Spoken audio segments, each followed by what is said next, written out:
องค์ทองสิทธิ์บ่ได้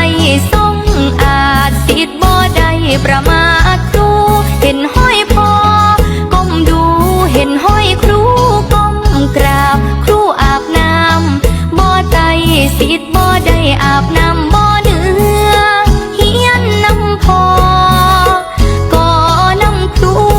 ขอหลวงปู่ศิลาแผ่บารมีคุ้มใจห้อยเท่าหลวงปู่ย่างไปสู่หนใดมองนั้นสดใสด้วยรอยยิ้มเมตตาได้เกิดมากรา